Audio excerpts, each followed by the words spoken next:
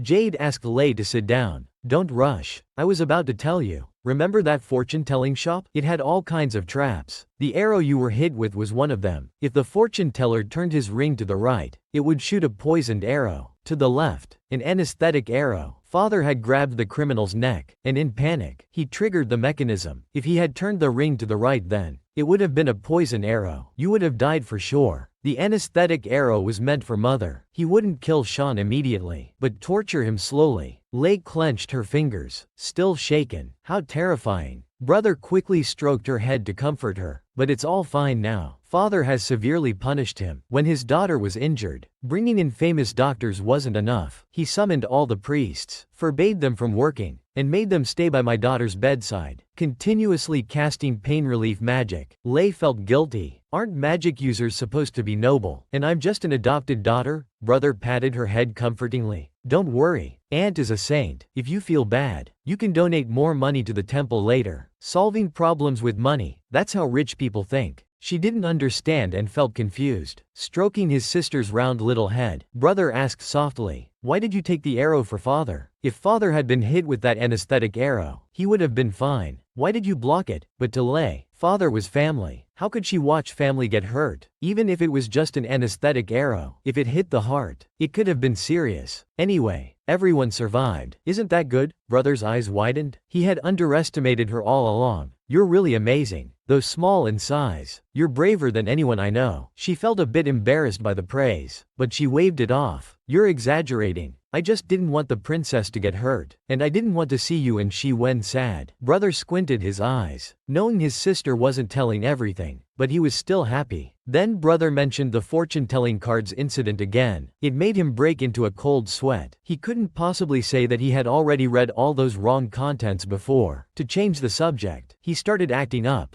Jade, I'm hungry and sleepy now. His whole body went limp. Brother worriedly called servants to prepare food. He felt relieved, but he was actually hungry. After eating, he looked satisfied. His cheeks became rounder. He casually asked where the Duke was. Brother was quite perceptive, saying Father had gone home. I'll send someone to call him. Lei felt unworthy to summon the Duke. He jumped on his brother shouting, "No need. It's fine. There's nothing important. Let's not disturb him." Lei's face turned pale, cold sweat flowing, body trembling uncontrollably. Having witnessed the Duke killing someone, would he be silenced too? But Brother didn't understand. What do you mean by, "it's fine"? Frightened, Lei hurriedly explained, "I'd be happy if the Duke comes, but he's busy. It's fine if he can't come." Seeing his sister's cautious behavior, Jade quickly lowered his head to look at her. "You don't think Father hasn't visited you?" Getting only one response from his sister. Brother angrily pinched her chubby cheeks. "Silly. Father comes to see you every day. He's just temporarily away." Covering her injured little face, she thought, "The Duke comes every day? Since he visits me, he must not be very angry. Maybe my life is safe after all." If the Duke knew his daughter's true thoughts, would he be furious about her thinking he'd kill her to silence her? When he first saw the little beggar, he had pushed her away without mercy. But now, because of an unverified guess, my adopted daughter might be in danger. He was unusually flustered, face covered in cold sweat, urging the coachman to hurry faster, then rushed into the hospital. With a bang, he pushed open the door. The noise was so loud it practically made Lei jump off the bed. Lei peeked from behind the bed as the Duke and butler appeared, panting. Before they could speak, their faces were covered in sweat. What have they been doing? The Duke's expression was so serious. Lei thought he must be angry. What to do? How to explain why she was at the murder scene? Lei shut her eyes tight, not knowing how to face the Duke. But surprisingly, she found herself in a warm embrace. Stunned, she heard the Duke say, "Child, Dad's here. I'm sorry. Something came up outside, so I'm late. I'm glad you're okay. I was really worried." Lei was moved, green eyes staring at the Duke. So this is what it feels like to be cared for. When she was living on the streets, no matter how uncomfortable or hungry she felt, she endured it, though she had many friends. When sick she could only take care of herself, but she shook her head vigorously. No, if I get used to being cared for and develop expectations, she should scold herself for secretly watching his work. Don't you have questions for me? I snuck out at night without telling you. In the tense moment waiting for an answer, Lei saw the Duke take out a flower. Isn't this the flower that the Duke brought the first time? I just thought it was beautiful. I know nothing else about it. The Duke sighed. About the killer's clues, Lei truly knew nothing. He reached out to touch Lei's forehead. I'm grateful you saved me, but don't do this again. I am your guardian. You are my daughter. A father has the duty to protect his children, so never sacrifice yourself for me. Not for me, not for anyone. Lei felt comfortable being petted, but wanted to object. In the end, she could only obediently agree. The butler smiled contentedly, but she quickly realized the Duke must have said that because he was worried about her. She showed a silly smile. The Duke felt something was off. He shook her firmly. Why do you look so foolish? The doctor said that after you wake up, you wouldn't be in danger. Were they lying to me? For the doctor's safety? Lei quickly explained. No. I just suddenly relaxed and my reactions are a bit slow. Strangely, the Duke said to Lei, don't you have questions for me? Who I killed? How I killed them? Aren't you curious about these things? Lei wasn't scared at all. After serious thought, probably because they were bad people. After all, Lin wouldn't hurt innocent people. His daughter saw him kill someone, but instead of running away screaming, she treated it as casually as eating or drinking. He was too shocked to speak. Her brother thought his sister was very brave, such a small person, yet braver than adults, taking an arrow for her father. Now the Duke thought this daughter was too clever. Just from scattered documents in the room, she deduced the first crime scene. Even more amazing, the butler said the young lady couldn't read. Oh no. Would her identity as a transmigrator be exposed? She hurriedly explained, though I can't read, I used to live nearby, so I memorized almost all the signs around. The fortune-telling shop was just 2 streets away from where I lived. There lived a tall, creepy-looking fortune teller. There were even rumors that to maintain his abilities, he would eat children. I saw those 3 papers with familiar patterns. That's when I thought of the place all those women had visited. It must be that fortune-telling shop. So I woke brother up and insisted he take me there. What if the fortune teller had captured you too? The Duke still couldn't believe it. Could the little beggar I picked up actually be a genius? Anyway, Lei had managed to get through this, facing the Duke's advice. Next time, don't act on your own. She nodded vigorously. The Duke smiled until his eyes narrowed. Looks like I should ask for your thoughts when investigating cases from now on. The butler also praised the young lady. You're very clever, and your intuition is good. But looking at the flower bud the Duke held, he curiously asked what flower it was. Every time you see this flower, your expression becomes strange. The knowing butler looked at him worriedly, silently lowering his head. Should I not have asked? But the Duke revealed his long-buried feelings. This was left by a villain. That person was absolutely unforgivable. Lei curiously asked just how bad that person was. The Duke shook his head helplessly. Actually, I don't know either, because I have no idea who he is. Then the Duke briefly explained the previous murder cases, and the clues to those cases were the scattered red flowers. Even the Duke knew nothing about the criminal's true identity. Lei shuddered. She had also received such flowers before. She speculated further. The reason the Duke adopted her wasn't because of good luck, but because she brought these flowers? But she truly knew nothing about the flowers' origin. Had the Duke suspected her of being the killer too? Holding back her hurt feelings and confusion, she only thought about how much she liked him. It seemed she would have to leave now. Lei looked up, firmly memorizing the Duke's face in her mind. The Duke understood her look, stroking her head. He comforted. You really are clever. At first, I did suspect you. I also hoped you knew certain secrets, because whenever I was in trouble, you would help me. Lei asked softly, do you still suspect me now? The Duke shook his head. No, because you saved my life. Even if there's doubt, father-daughter relationships in this world are all different, aren't they? The Duke had spent his life cautiously walking in the gray area, using unconventional methods to deal with unforgivable murderers. This secret was originally known only to his son and butler, but now he had completely dropped his guard against Young Min, telling her everything honestly. He smiled at Young Min. Now that you know my secret, you can't escape anymore. Become my daughter. But Lei misunderstood. She stood up and vowed, Your Grace, I will keep your secret. Even if I die, I won't tell anyone. Seeing Lei so serious, the Duke chuckled. By the way, I have something very important to ask. Lei looked serious and nervous, as if she had joined the cause of fighting bad people. Am I going to punish evil and promote good too? The Duke looked down at Yang. Why do you still call me, Your Grace? Shouldn't we change this form of address? Say it yourself. What am I to you? Lei's palms were sweaty as she tentatively asked. Father? The Duke looked at Lei expectantly. No, not that. Lei was so anxious her forehead sweated. Father? The Duke still shook his head with a smile. His gentle voice carried a hint of reproach. What's wrong? You didn't call me that before. Lei felt a bit embarrassed, lowering her head. After the Duke said, Papa, she looked at him expectantly again. The Duke was very satisfied this time, smiling broadly. That's right. From now on, you'll call me Papa. Lei was so embarrassed she was steaming. covering her face completely. The Duke abruptly changed the subject. "Where's Jed?" The butler standing nearby replied. "Young master stayed by your side all night, without sleep. I asked him to rest in the next room." The Duke turned to look at Young Yu, and couldn't help but laugh again. He teased. "Looks like everyone in the Duke's mansion revolves around you. Shiwen, please call Jed here." Then he picked up the tiny Yang in his arms. "Come, let's go home." Sitting in Papa's steady arms, Lei smiled sweetly. She nodded firmly.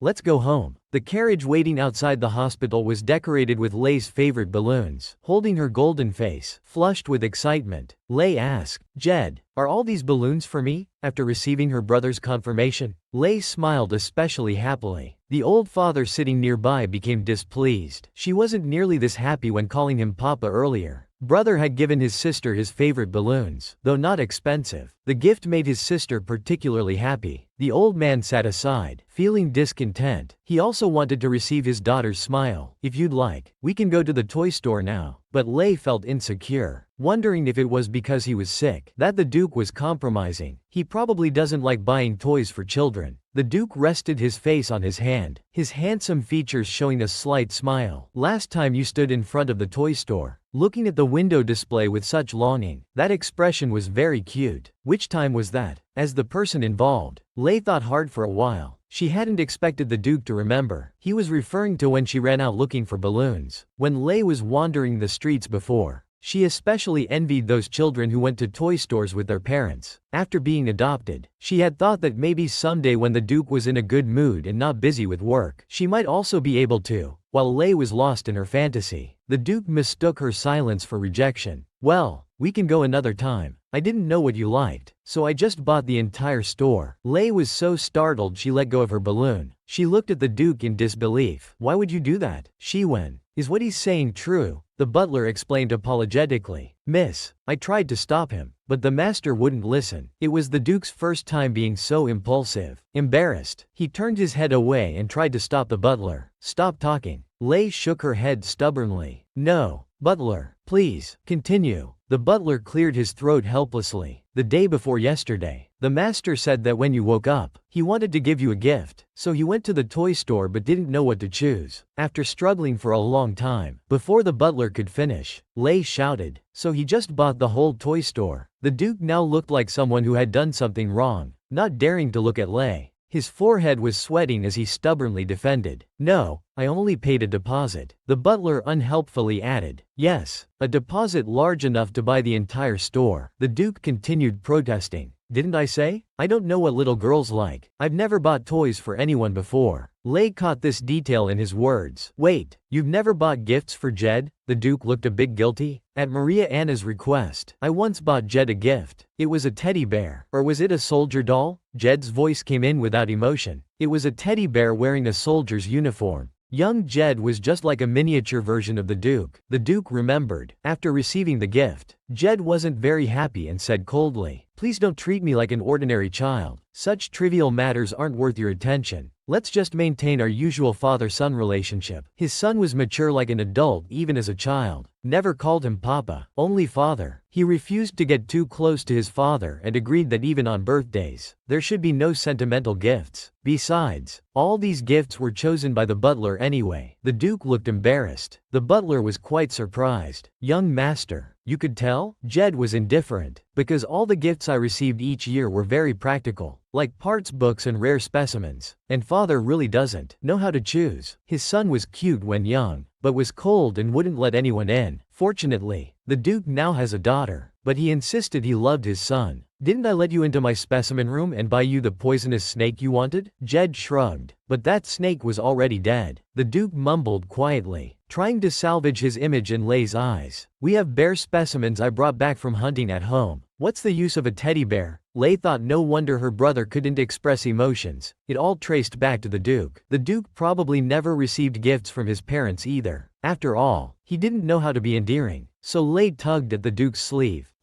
I heard Bear King can ward off nightmare ghosts." The Duke looked dismissive. "That's just superstition." Lei puffed up her cheeks, put her hands on her hips, raised her chin proudly. "Since you don't have Bear King, if you're scared at night, you can come to my room and hold my hand while sleeping. After all, You don't have a teddy bear. Everyone in the carriage fell silent, leaving Lei confused. What's wrong with everyone? We're just struck by how cute you are. The Duke patted Lei's head firmly. Through gritted teeth, he said, what should I do? I really want to bite you. Lei's hair stood on end in fright. What does that mean? Her brother reminded from the side. Father, though I understand your feelings, you should be more subtle. The butler, for the first time, eagerly volunteered to help Lei. Miss, since you can't go out until you're fully recovered, is there anything you want? If so, I can get it from the toy store for you. But Lei still scolded the Duke for wasting money. She looked up and asked the Duke, can't you return the toy store you bought? I don't need a toy store. I'd be happy just to have a teddy bear that you picked out for me. Duke, hearing the last sentence, the Duke's previously indifferent expression changed to wide-eyed surprise. He wanted to hear it again. Say that again for me. From the teddy bear part, hearing what he wanted to hear, the Duke was very happy. He planted a kiss on Lei's forehead. What a shame. You called me Duke again, but I'll still buy you the best teddy bear. Covering the kissed spot, Lei giggled, then added, oh right, you should still return that store. But all three people in the carriage pretended not to hear. She was deeply loved by her family. To repay this love, she acted cute and spoiled in front of them. Let them arrange everything for her, letting them enjoy taking care of a child. But when she was alone, she wasn't so childlike. Without the maid's help, she got out of bed by herself. However, after just 1 second, she was left gasping for breath, kneeling on the ground. No good. My body feels so heavy. I should really listen to the butler. When sick, I need bed rest. Moonlight poured into the room. She was drawn to the moon outside. Today was when the mind's moon appeared, when the moon would be at its fullest and largest. The moon's serenity reminded her of many things. Her adoption was initially just because she could help the Duke find clues about the Red Flower Killer. Although she had read this novel and knew the Duke would cleverly solve the case, now she had forgotten the killer's description, and the previously caught fortune teller who used rare, odorless poison to kill women. But how could a fortune teller from a poor village have such expensive poison? This fortune teller had no connection to the Red Flower Killer. She remembered recently when the Duke asked her to call him Papa. Of course, she had thought before how nice it would be to have a father. After all, being alone was too lonely. Actually, she didn't dare to hope for too much. That one day she would have a family of her own. Because when good things happened, she worried more about paying the price. She couldn't help but feel anxious. If she still couldn't get used to calling the Duke Papa in the future, what should she do? What if he grew tired of her? What if everyone thought she was useless and told her to get out of the Duke's mansion? She made a wish under the moon. Moon, I don't dare ask for much. Just let me stay in this family. Under the red moon, the Duke's family wanted to catch the Red Flower Killer, standing on the balcony watching the moon. But his face couldn't be seen clearly. He had once given Lei a red flower, originally wanting to see what kind of existence she would become in the Duke's family. Unexpectedly, everyone in the Duke's mansion treasured her dearly. He began to secretly anticipate when he would meet Lei face to face. What would her reaction be? The Red Flower Killer touched his lips with his finger. On the back of his raised right hand was a red flower tattoo. Once a beggar who could only look at toys through shop windows, begging for the shopkeeper's mercy. Now after waking up from a good sleep, she received a teddy bear from her father. She excitedly jumped up from bed, happily lifting the teddy bear high, then rubbing it against her head. How cute. It's so soft too. So this is how a teddy bear feels. And this bear is special. Its eyes are different colors. Suddenly, a card fell from behind the bear's bottom. Lei guessed it must be from the Duke. She smiled sweetly, put on her slippers, and pattered over to the butler. Shiwen, look at this. She pushed the teddy bear in front of the butler. The butler nagged to the maid about the young miss. Don't run so fast. Be careful not to reopen your wound. Seeing how much the young miss liked the bear, he smiled contentedly. This is the master's gift to you. It took quite some time to make this doll. Lei took out the card from earlier. Shiwen, can you read it to me? The butler looked confused at first when opening it. Then his expression became gentle. So this is the real gift. Then he knelt down beside Lei and returned the card to her. Why don't you let the Duke read it to you himself? He would be very happy too. Lei was curious. What was written inside? The butler had to give a preview. It's the new name the master chose for you. For a moment, Lei felt a bit down. She still preferred the name her mother gave her. Besides, noble names were always so long. Could she remember it? Just then, the freshly awakened Duke appeared, leaning against the wall behind the two. He lazily asked, "What's wrong, Shiwen? You should read it." The butler seemed uncertain. The Duke chuckled softly. Go ahead and read it. The butler sighed. Master is always so willful. Opening the envelope, he read seriously, "Hello, princess. I am your teddy bear. Please give me a name." The Duke, patting Lei's shoulder, teased the always formal butler. "Shiwen, you need to read with feeling." The butler sighed deeply, continuing to read, "From now on, I am Princess's teddy bear friend. I have prepared a gift for Princess. It is your new name.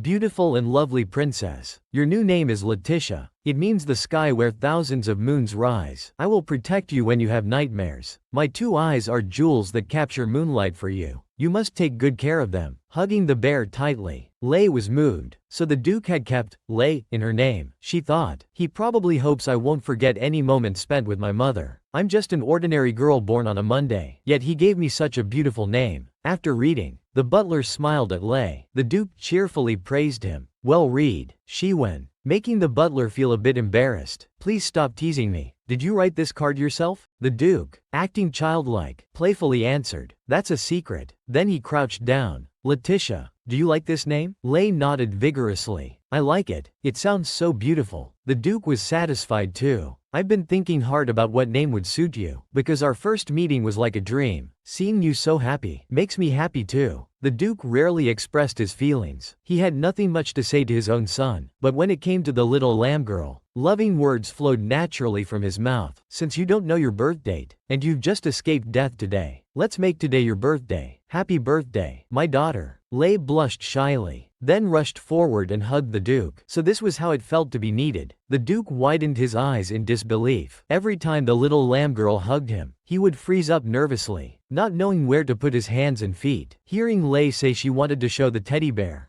to her brother, he didn't make his usual witty remarks. Instead, he just dumbly replied, The butler watched the Duke's behavior and smiled silently. Lei pattered towards her brother's bedroom, pushing open the bedroom door. The newly awakened Jade was still a bit dazed, rubbing his eyes. He watched his sister climb onto his bed, excitedly shouting, "Jade, I have a new name." Holding up the teddy bear and card, she smiled so widely her eyes disappeared. "It's Letitia. Papa gave it to me, and he made today my birthday." Jade's smile held a hint of loneliness and regret. "Father didn't tell me beforehand. Otherwise, I would have been the first to give you a birthday present, for sure." The jewel eyes on this teddy bear are beautiful. "What are jewels?" Lei couldn't believe it. Her brother took the teddy bear and carefully explained. "The red one is ruby. The blue one is sapphire." Lei froze in shock. Then her face turned pale. Hugging the teddy bear, she hurried to find her father. "Your Grace, I have something to say." She glared at her spendthrift father, her determination unwavering. A teddy bear alone would have been enough. There was no need to set such expensive jewels. "If this continues, I'm afraid I'll become a wasteful girl." The Duke remained calm. "It's fine. You can spend as you like. No need to follow etiquette. Better if you reach an unacceptable level." Lei was stunned. "But then, people will hate me." The Duke didn't see anything wrong. "That's actually not bad. You can grow freely. Be a tyrannical young lady in the Duke's mansion. Just always be my daughter." The Duke grew increasingly happy. He couldn't help but smile. But Lei's thinking was clear. "If I don't accept the jewels, does that mean I can't be your daughter?" The Duke was stunned, not knowing how to answer his daughter's question. Finally, he could only say, "Keep them for now. I won't buy you expensive toys anymore." Jade laughed too. Father was a stubborn person, but he really listened to his sister. One's bane is another's match. The daughter complained about her father's wasteful spending, asking why he bought a teddy bear with expensive jewels. But father seemed unconcerned. "I want you to spend freely. No need to follow etiquette. It's best if you become a domineering, spoiled young lady." Then the Duke waved his hand. A pure white strawberry cake was brought in. This was Lei's first birthday cake in her life, something she never dared to dream of during her days wandering the streets. Then everyone in the Duke's mansion came up, offering their blessings together. Lei could hardly believe it, blinking several times, making sure it wasn't an illusion. Father, brother, and the butler, these three important people to her, also gave their heartfelt birthday wishes. She finally realized it was real, and smiled sweetly with her mouth wide open. The scene from her dreams had actually come true. She firmly etched this day in her heart, because she had a new name. From this day on, she was Letitia, the Duke's little daughter. But Lei didn't know that she had actually met the Duke years ago. when she was wandering the streets, though neither had left an impression on the other then. That winter, several little beggars huddled in front of an expensive antique toy shop, admiring the unreachable toys. The Duke was inside the toy shop, looking at a toy in his hand with concern. Would Jade be happy receiving this gift? The butler was as gentle and considerate as always. What matters is that you chose the gift yourself. Besides, young master doesn't lack anything, so whatever you give will be fine. Then the two walked out of the warm shop and encountered the little beggars hurriedly fleeing. The Duke curiously asked who those children were. The butler told him they were children living in the back alley. They probably ran because they saw the shop owner coming to chase them away. The Duke was skeptical. Are you sure it's not because they were scared of seeing me? The butler sighed helplessly. Though you look frightening. Most shop owners suspect these children of stealing when they see them, so they naturally chase them away with sticks. Actually, these children peeking around look quite adorable. The Duke accidentally noticed among the children that little one with green eyes, whose gaze was filled with touching longing. The Duke fell silent for a moment. His profit-driven nature was defeated by the little girl's cuteness. He took out a gold coin from his pocket and gave it to the butler, telling him to ask the shop owner to keep the lights on tonight. Under the butler's puzzled gaze, the Duke explained that even if Jade received the gift, he would just throw it away. Better to let other children enjoy this kindness. So that night, Lei stayed alone in the snowy night, lying in front of the shop, quietly admiring the delicate dolls. She thought the shop owner had forgotten to turn off the lights, not knowing someone had intentionally left them on for her, making her feel warm even in the snowy weather. Although brother, father, and butler, these three men all spoiled her, she still liked Auntie the most. Auntie knew best what girls liked, always buying her all kinds of pretty clothes. The closet couldn't even fit them all, yet Auntie still praised her beauty and cuteness, her eyes sparkling with hearts. Oh my, Letitia, how can you be so pretty? Your round cheeks are so different from when you first came to this family. Thin as a sick cat, holding the teddy bear from father, Lei shyly lowered her head. Then she sat in Auntie's lap, enjoying having her hair brushed. The gentle technique made her lift her little head like a kitten. Auntie asked her little niece, "Is this your first time boating?" Lei nodded. "Yes, I've never traveled far before." Auntie was charmed by her cuteness. "Then you must be very excited. What an adorable child." Auntie then asked, "How's your health recovering?" Lei replied energetically, "I'm feeling very well now." But Auntie was still a bit worried. "If you feel unwell, come back right away." "Okay." Enjoying Auntie's concern, Lei smiled sweetly. She nodded and agreed. Looking at her braided pigtails in the mirror, Lei politely thanked Auntie. Auntie was both happy and a bit sad. "You'll soon grow into a beautiful lady. I love how you are now. Yet I want to see how you'll look when you grow up. But I also hope you won't grow up too fast. This must be what raising a daughter feels like." Lei was very understanding. She knew Auntie was single, unable to marry, so she sometimes looked melancholic. So she smiled sweetly and said loudly, "I want to grow up quickly and become someone like you." Auntie was puzzled. "Like me? What kind of person do you mean?" Lei turned around. "Someone beautiful and kind like you. And especially radiant. Perhaps because we subconsciously believe children don't lie. Their compliments make us even happier." Auntie hugged her little niece and nuzzled her face. "Oh, you're so sweet. You're like a little angel. Though don't learn my poor drinking habits." Just then, brother knocked on the door. As he walked in, Auntie, in high spirits, joked, "Everyone should enjoy drinking. Jade, you should learn to drink from me." Jade was used to Auntie's rebellious nature and replied matter-of-factly, "I can already drink quite well. Next time you're unhappy, come drink with me." "Why wait until next time?" Lei invited. "Aunt Maria, won't you come boating with us?" Auntie kissed her thoughtful niece. "No, the temple has activities this afternoon. Have fun." Finally, Auntie watched the two little ones leave. Lei's smile was brighter than sunshine. But at this moment, she had no idea that this anticipated picnic would turn out so strange. While father attended an important meeting, brother took his sister out for a picnic. While boating, sister smiled happily. "Thank you for taking me out, brother." Though Jade showed no expression, he was quite pleased inside. "Great, finally I can have sister all to myself." Just then, a familiar voice came from behind. "Jade, are you also going to Tear Slave Island?" Sister looked back to see three boys enthusiastically greeting brother. But brother was visibly displeased and grumbled, "I thought I could spend time alone with sister. Why did these three annoying flies show up?" He made no response, pretending not to see them, and casually introduced them to sister. "They're my seniors, but we're not close, just acquaintances." Then he waved to the boatman, signaling him to row away quickly. With a whoosh, they got farther from the other boat. Sister suddenly found it strange. Brother never mentioned school. He was always at home playing with her. Shouldn't students go to school every day? Brother nodded. My sister is so smart. Knowing students should go to school. Generally, I should go to school every day. Attendance points are important after all. But there was a hint of showing off in brother's tone. But actually, as long as I get perfect scores in every subject, it makes up for the lost attendance points. The tearful teachers can't do anything about students like this who skip class. Moreover, Jade's excuse for skipping class was quite reasonable. He claimed he was training at the magic tower. Lay's mouth gaped open in disbelief. Brother's lying. But you've been playing at home recently. Lying is wrong. Brother smiled. I've been playing with you lately. So you're an accomplice too. Unexpectedly dragged into this, the Duke's mansion's only good citizen panicked, but her little mind wandered back to the topic of school, imagining herself wearing a school uniform. Oh, I really want to go to school and make friends, but Noble Academy tuition must be very expensive. I shouldn't be too greedy. Being able to stay at the Duke's house is already a blessing from heaven. She smiled, seeing that brother had made a harmless little joke. Jade, you always teach me to be clever. What if I become bad? Brother suddenly turned serious. He stared at his sister's face. He earnestly advised, I don't want you to be a justice warrior. I want you to be as selfish as possible. Think more about yourself. Besides, clever bad people and kind honest good people are equally rare. As the conversation grew more profound about what kind of person to become, Lay hadn't thought that deeply about it. Just learning to read was giving her enough headaches. Brother didn't care about his own studies but was extremely concerned about his sister's lessons. The more words you know, the smarter you'll become. I heard you can write several words now. For a former little beggar, being able to read was a blessing. I can write my own name now, though I sometimes make mistakes. What else? Under brother's expectant gaze, she gestured in the air. The word is correct. I also learned how to write. The Duke and your teacher told us that close noble relatives write letters to each other, so I want to write letters to you too. Lay smiled brightly, her eyes curving, her radiant smile affecting Jade. The usually cold youth let out a light laugh. Goodness, you're so interesting. Lay puffed her cheeks in anger, thinking brother was mocking her. Even though I don't know many characters, I know enough to write letters. Jade laughed even louder. Little beggars were loyal and righteous, sharing begged food with each other, taking care of each other when sick. But they had a strange street rule. Don't share hardships. Don't share good fortune. If someone died from illness, or was beaten while begging, or was taken to an orphanage, or if lucky, went to a better place, they shouldn't look for each other. They should live as strangers. Adopted by the Duke's mansion, she was already carefully trying not to cause trouble, but the better her life became, the more she thought about her still wandering companions. Brother saw all the conflict on her face. Lay awkwardly changed the subject. Actually, I'm very lucky. Otherwise, I would suffer again in winter. Just thinking about frozen feet and patched blankets scares me, so I'm really grateful to the Duke and you. Brother was confused. Didn't you say before that the street you lived on was warm? Lay broke into an embarrassed sweat. That was a lie she had told earlier to make herself seem less pitiful. She avoided brother's eyes, pretending to admire the scenery. But I'm healthy, except for harsh winters. I felt quite warm other times. To make sure his sister wasn't lying, brother stared intently at her face. Then he told her, taking care of you is natural. You don't need to thank me. The pressure from brother suddenly lifted. She sighed in relief. But hearing brother say it was natural, she strongly disagreed. That's not true. The more natural something is, the more grateful we should be. Sister was so wise. Brother smiled contentedly. Is that so? Then I should often thank you too. Thank you for coming to our family. Thank you for recovering so quickly. That's why we can go boating together. How heartwarming. Lay's little face turned rosy. She wanted to do something to show brother her current feelings, so she lunged forward and hugged brother's neck. She laughed loudly, saying, I'm the one who should say thank you. It's so wonderful that you're my brother. Jade was also happy to receive such affection from his sister, but his personality couldn't express more sentimental words, so he could only say, stop fooling around. It's dangerous. Lay smiled shyly but didn't let go of her arms around her brother. She thought if these feelings could be like postcards, forever treasured deep in her heart, how wonderful that would be. Even if difficult days come again in the future, these happy memories would be enough to help her live on strongly. The daughter is so understanding. After watching this episode, you all better cry in the comments. Meeting 3 senior students, he wasn't friendly at all. His attitude was exceptionally cold, and he had the boat driven very fast, afraid they would see his sister. But the 3 seniors still appeared before him. He was very unhappy and greeted them coldly, using his tall body to block the three seniors' view. But his sister wasn't interested in them either, because in her previous alley, she had seen too many nobles with bad reputations, so now whenever she saw young noble men, she would feel scared. Lei peeked once, since brother had introduced himself. Should she go out and greet them to be polite? But as soon as she moved a small step, brother blocked her completely. He said to the three seniors coldly, "Very happy to see you all today. Let's enjoy ourselves separately. Don't disturb each other." But the red-haired senior was particularly persistent, simply not understanding human words. Jade sighed and had to push his sister forward to introduce her. Lei, standing among the sunflowers, looked as cute as a paper Barbie doll, instantly touching the hearts of the three seniors. They turned around and discussed quietly, "Wow, she's so cute. The Duke's family has such an adorable child." Lei blushed and looked down at her teddy bear. Such praise would make her float. The green-eyed senior turned first and smiled in greeting. "Hello, I'm Lien." His face seemed familiar to Lei. Strange. She felt she had seen him somewhere before. Then the red-haired senior bowed. "I'm Percy. Jade is my junior." Lei very politely bowed back. Percy then turned around, covering his mouth to suppress his excitement. Just looking at the back of his head, you could tell he was very happy. Jade unhappily clenched his fists. Lei looked completely confused. What was he so happy about? Finally, it was Senior Boris. He grabbed Lei's hand wanting to kiss it. In greeting and flirtatiously said, "When I first saw you, I thought I saw a flower fairy." Senior Boris closed his eyes in rapture, about to kiss her hand, but Jade expressionlessly lifted his sister, making Boris kiss his hand instead. Jade looked like he wanted to eat someone. His expression was dark and terrifying, but he still politely said, "Sorry, my sister is shy." The completely confused sister swayed in the air. Boris was scared cold with sweat. Percy quickly smoothed things over. He didn't mean to offend. He just thought your sister was too cute. But Jade wasn't planning to let it go. Instead coldly smiled and said, "However, if you use cuteness as an excuse to touch her, I won't let it slide." The seniors thought he was joking. Only Lei, who knew her brother best, realized brother seemed to be serious. With his sister, Jade was obviously much happier. Watching Lei eat, he felt he could never get tired of it, but he waved his hand in disgust. "Like gray flies. You three seniors, finish your tea and leave quickly." Percy deliberately whined, trying to gain sympathy. "We rarely meet like this. You're being too cold." Jade mercilessly exposed them. "You're clearly skipping class to come here for adventure." Percy's face changed instantly. "How are you so smart? You guessed it right away." The two seniors sitting aside immediately distanced themselves. "We tried to warn him. The Blue Rose's curse is terrifying." They once found two corpses in the Blue Rose garden. During their conversation, Lei continued chewing food with her cute cheeks. Strange. Why did Lien seem so familiar? As a noble young lady, she shouldn't know him. The seniors were telling her brother's embarrassing stories in front of his sister. During student council meetings, he would doze off. At the ball, Jade, brother darkly told them to shut up, afraid of ruining his perfect image in his sister's eyes. But seeing his sister laugh until tears came out, he smiled too and stopped objecting, as long as his sister was happy. But then the reckless senior suddenly suggested, "Why don't you bring your sister when school starts next semester?" Jade immediately refused strongly. "No, annoying flies will follow." Lei saw this side of her brother, laughing and talking with classmates. She couldn't stop laughing. The seniors then set their sights on her. "Little sister, when you first enter society, you must come to our family's ball." Boris interrupted, "No, your family's balls have no class. For her first ball, she should definitely come to our house." Jade seriously refused. She's still young. It's too early to discuss entering society. Which ball she'll attend, father and I will decide. Hugging her doll, his sister felt a bit lost. "If Jade says so, does that mean I can't go anywhere?" Brother didn't mean that. Overprotection isn't right either. He just wanted to give his sister the safest environment. Many nobles appear bright and beautiful on the outside, but are actually dark and corrupt inside. Lei understood her brother's concern. More importantly, she could go out to play. She smiled happily. The seniors beside were moved to tears, clutching their pounding hearts. God, how can there be such a cute and obedient sister? Hearing the praise, Lei's face turned red. Jade looked impatient. "Please don't casually praise other people's sister," he thought. "Don't speak sweet words to my sister." This strong possessiveness surprised the two seniors greatly. They thought Jade was always indifferent. Turns out, this is how he treats people he cares about. Has Jade been bewitched by the blue roses? What nonsense. Jade interrupted. Senior, don't talk nonsense. Hearing the cold response, the senior suddenly felt nostalgic. Yes, that's definitely him. While everyone was laughing happily, Lien suddenly stood up. I want to see the blue roses. My sister used to love these flowers. I want to pick some for her. The expressions on Percy and Boris's faces suddenly turned unpleasant. They seemed afraid to speak. Even their smiles were forced. Seeing their worried looks, Boris explained, Lien's sister passed away last year. He wants to pick flowers to visit her. Previously, he had no reaction to others' deaths and wouldn't sympathize with others' tragic fates. The world seemed more like a game to him. But now that he has a sister, he's getting closer to other boys who also have sisters, wanting to learn how to be a brother. He had a classmate named Lien, who had a famously beautiful sister named Elise. She was engaged at a very young age, but last year, Elise died of pneumonia. Hearing this cause of death, she frowned. In noble circles, when an underage girl commits suicide, they usually say she died of pneumonia. Not understanding the implications, sister choked up in sympathy, looking sadly at Lien. He was holding many blue roses, Elise's favorite when she was alive. Seeing the mood getting more somber, Lien took the initiative to change the subject. Let's talk about something interesting. Miss, what are you curious about regarding life in the capital? Hearing that Lei hadn't explored much, Lien closed his eyes, recalling when he first came to the capital from the countryside. The excitement of stepping on sunset-tinted tiles at the train station, the bells ringing in the blue clock tower, and flocks of white doves in the sky. It's my honor to spend my youth in the capital. After hearing Lien's quiet description, Lei became more curious about the city. After tea, the three seniors left on their own. Lei and her brother lay on the painting-like lawn, with the teddy bear from father beside them. Brother thoughtfully asked his sister how she felt. Was it fun? Very fun? Hee hee. I'm so happy. I want to come again. Seeing his sister's big smile, he felt relieved and happy too. It seems bringing sister out was the right choice. Seeing his sister yawning tiredly, brother asked, do you want to sleep for a while? Lei nodded but worried. You must wake me up later. Don't leave me alone and go away. Because now, she was still afraid that one small mistake would break all this happiness. Brother noticed her anxiety. He used his straw hat to block the bright sunlight from her face, and answered, of course, I'll wake you up. After a while, Lei was awakened by laughter. She rubbed her eyes and sat up, discovering many girls had appeared nearby. It turned out the Duke had arrived. Lei excitedly stood up and ran to the Duke's side. The man lifted her high. Letitia, are you having fun? She smiled sweetly. Of course. Why did you come? The Duke looked at her tenderly. Of course I came to see you. Weren't you unhappy this morning? Lei didn't believe this explanation, looking suspiciously at the Duke. That's just your excuse, right? You actually came to go boating with those sisters. Lei's jealous words made them laugh. This child is too cute. Must pinch those cheeks. I never make excuses. The only person who could make me rush here is you. How terrifying a doting father's jealousy could be. The three men trembled in fear, faces pale, unconsciously kneeling before the Duke. The Duke held his daughter with one arm, turned to ask his son, Jade, who are these flies? How dare they chat with my daughter without female attendants present? His smile didn't convey any warmth, instead feeling exceptionally cold. The Duke glanced lightly at the picnic spot. They even drank in front of her. Your Grace, that's a double standard. Didn't you drink in front of your daughter too? The three men stood up and solemnly swore. We swear we never did anything to trouble the young lady. The Duke didn't respond, commanding from above, introduce yourselves. The three were so frightened they couldn't speak clearly. Stammering, they had to turn around to rehearse. Jade helplessly touched his forehead at these useless seniors. He had to explain to his father. We happened to meet them here today. The Duke showed a kind smile. So, are they pests or not? Jade showed an identical smile, at least not to the point of needing elimination. Lei was helpless. How could they say such terrible things with such gentle voices? The three men nearby heard this and trembled like sieves. This time the Duke was genuinely friendly. I'm just joking. It's because my daughter is too cute that I act this way. Don't worry. The three sighed in relief, but couldn't fully relax, because the Duke was staring at them intently, as if one disrespectful move would lead to their immediate elimination. Jade suddenly asked his father, why did you come so early? The state council meeting should have lasted longer. Could it be you're jealous of our sibling bonding time? The Duke sat beside his daughter, pushing his son aside, casually complaining. His Majesty seems to have gotten lazy lately, so he ended the meeting early. His son muttered quietly. Was that really His Majesty's intention? The Duke pretended not to hear, continuing to force a friendly smile. Nice to meet you all. What were you talking about? Lei naturally sat on the Duke's lap, looking at these people, both scared and happy while conversing with the Duke. Only one person named Percy looked melancholic. He stood up. I want to get some fresh air and sober up. The other two looked admiringly at the Duke. Could you tell us about your time in the student council? The Duke looked down tenderly at his daughter. Letitia, do you want to know too? The little lady nodded. I'm curious about everything about you. So this father began telling his daughter about his heroic past. The father and son had seen too much darkness, so they protected the girl with all their might. But this day, as the family of three was happily enjoying the picturesque scenery, suddenly both father and son's expressions turned alert. The girl suddenly sensed something wrong, following her father and brother's gaze, but the next second, her brother pulled her into his embrace, but she still saw it. The person who was just laughing with them now lay quietly among the blue roses, right hand holding a dagger, left wrist bleeding profusely, already staining a small patch of flowers red. Her brother guessed it was likely suicide, because his beloved fiancé had died a year ago. But sister felt something was off. She sneaked a glance at the distant corpse, and found father was smiling. She couldn't understand. Then father instructed, go over there, count to 3, walk 10 steps then scream loudly. After others come, don't come back. Let us examine the body. She obediently nodded. Even though brother was only 14, why couldn't she join father to be a little detective? She followed the instructions. The deceased's two close friends couldn't believe it. Someone who was fine just now was suddenly gone. It must be suicide, right? The three of us were together. There's no one else on this island except for the dark energy bed over there. One of them was so upset he cried. It's my fault for mentioning his fiancé. Did my words trigger him? But Lei found many suspicious points. Someone planning to commit suicide wouldn't be so happy beforehand. Still joking with us. Seeing her silence, father quickly walked over to ask her, are you scared? Lei solemnly shook her head. No. I just want to help dad find the culprit. But her knowledge from the novel had already ended. Now she knew nothing. She lowered her head in disappointment. One of the deceased's friends looked up at the Duke's family. No offense, but your family members discovered the body. The Duke smiled coldly. Although there are many unfavorable rumors about our family outside, you don't need to suspect that we conspired to kill him, and then called you here. Based on the blood volume and coagulation rate, we can deduce that the victim's death occurred at least 30 minutes ago. The Duke looked at one of the deceased's friends again. When you signaled the servants, your friend was already dead. However, from the scene, this does appear to be suicide, so everyone can claim innocence. I'm neither a doctor nor police. When they arrive, they'll make their own judgment. Looking at the corpse and the grieving too, Lei was certain in her heart. She felt something was missing. Something felt off. She didn't think this was suicide. She gripped her father's hand, but the Duke misunderstood. Are you upset? He crouched down, removing his black glove, using his warm palm to touch his daughter's forehead. Dad and brother thought she was timid, scared by seeing the corpse. Little did they know that at age 7, she was actually thinking about who the real murderer was. Dad and brother didn't intend to hide it from her. Though they publicly claimed suicide, they privately discussed that this should be murder. There were many suspicious points. The killer must be hiding on the island.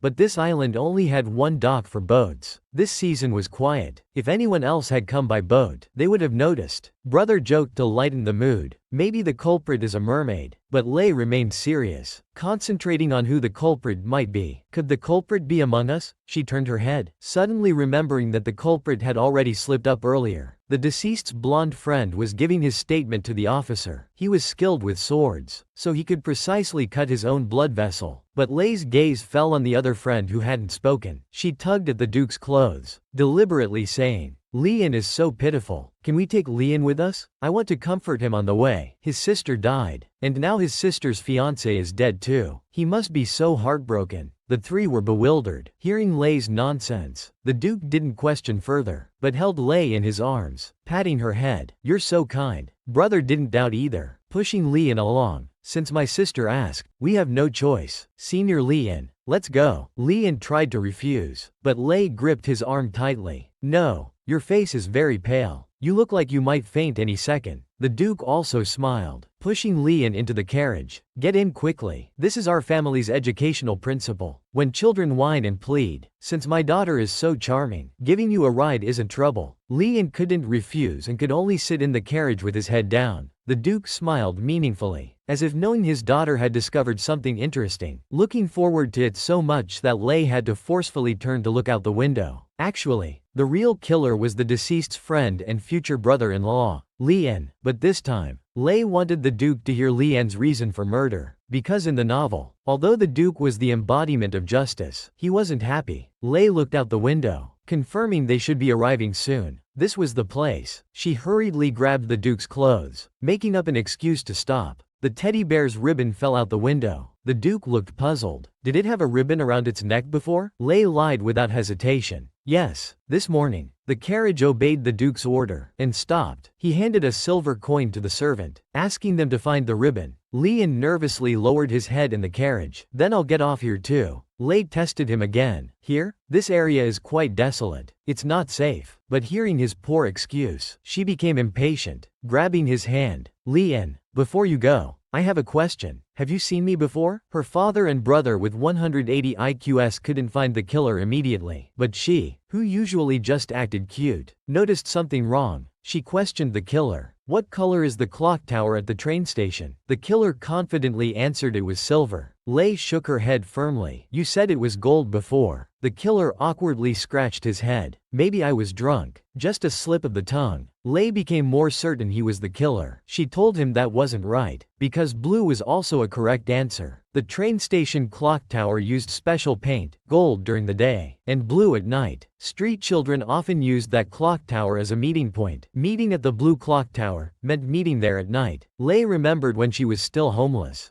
Her friends insisted on watching trains during the day and dragged her to the station. That's how she discovered this clever color change. Moreover, all trains stopped running before 6 p.m., and no one was allowed in the station at night. Therefore, usually no one would be there at night. That's why it became a meeting place for local village children, most of whom were thieves. That's why Lei found the killer familiar. She had seen him during those nighttime gatherings at the clock tower. But Lian was clearly a noble lady, who couldn't have been homeless. Lei became confused. There couldn't be two Lians, could there? Her father listened to her analysis with a proud expression. The killer stammered, unable to speak. Just then, the carriage door burst open. Someone grabbed Lei and held a dagger to her throat. Don't move. Release Lian. Lei nervously broke into a sweat but internally nodded. I wasn't wrong. They're twins. The Duke remained calm, looking down from his seat in the carriage. If you release her now, I can give you a painless death. But the person didn't budge. Release Lian quickly, or else this girl. The Duke spoke without emotion. What do you plan to do? Scar my daughter's face? Or cut off one of her fingers? You don't really think that by holding my daughter hostage. I'll do as you say. The Duke raised his hand, and his subtle black magic quickly knocked them down. Someone had taken his daughter hostage, demanding his cooperation, but he refused. Then with another wave, black mist condensed into snakes, wrapped around them, immobilizing them completely. This wasn't cruelty, but absolute confidence in his abilities. It's not that I don't love you. Then he walked up to them with a sinister expression. Raise your hand. I will do my best to give you the most painful death possible. The brother in the carriage also pulled out a sharp dagger from his pocket, grabbed the hostage-taker's family member, and said, Father, I'll kill him now. As the twins were about to lose their lives, Lei, who was nearly harmed, shouted, Wait, I want to hear their story. Both father and brother were stunned. Lei felt a bit nervous about such a rude request. She thought they wouldn't agree. Unexpectedly, her father didn't move. Fine, we'll do as you say. But since this guy dared to hold a knife to you, let's cut off his hands first. Lei's pigtails practically stood on end in fright. How is that different from killing him? If you cut off his hands, he'll die from blood loss. As the Duke's black magic was about to grab the fallen captor, Lei frantically shouted, I'm fine. He didn't hurt me at all. At his daughter's repeated requests, he had to let go. I'm not interested in murderers' stories, but since my daughter insists, go ahead and speak. The twins, bound by black snakes, knelt before the three. Lei carefully noticed that one person was completely soaked. Her brother questioned, when did you two start switching identities? Who actually killed Boxy? The two exchanged glances.